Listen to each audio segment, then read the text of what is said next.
The fact is, I've got some news for Mr. De Winter, and I hardly know how to break it to him. He looked at me with very straight with his blue eyes.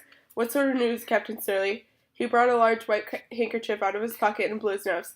Well, Mrs. De Winter, it's not very pleasant for me to tell you either. The last thing I want to do is cause you distress or to pain you and your husband. We're all very fond of Mr. De Winter and Kareth, you know, and the family has always done a lot of good. It's hard on him and it's hard on you that we can't let the past lie quiet. But I don't see how we can under the circumstances. He paused and put his handkerchief back in his pocket. He lowered his voice, although we were alone in the room.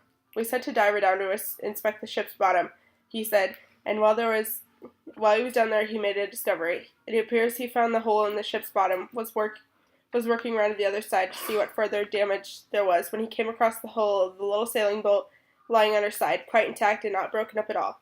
He's a local man, of course, and you recognized the boat at once. It was a little boat belonging to the late Mrs. De Winter. My first feeling was one of thankfulness that Maxim was not here to hear.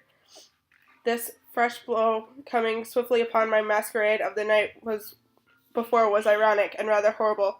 I'm so sorry, I said slowly. It's not a sort of thing that one could have expected to happen. Is it necessary to tell Mr. De Winter? Couldn't the boat be left there as it is? I'm not doing any harm, is it? It would be left, Mrs. De Winter, in the ordinary way. I'm the last man in the world who would want to disturb it, and I'd give anything, as I said before, to spare Mr. De Winter feelings. But that wasn't all, Mrs. De Winter. My man poked around the little boat, and he made another, more important discovery. The cabin door was tightly closed, and it was not stove in, and the port lights were closed too.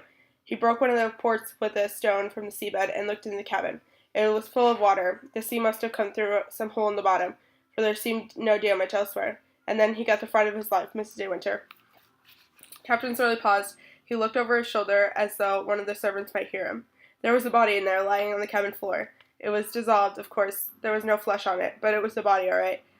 He saw the head and limbs. He came to the surface and then reported it direct to me. As you understand now, Mrs. De Winter, why I've got to see your husband.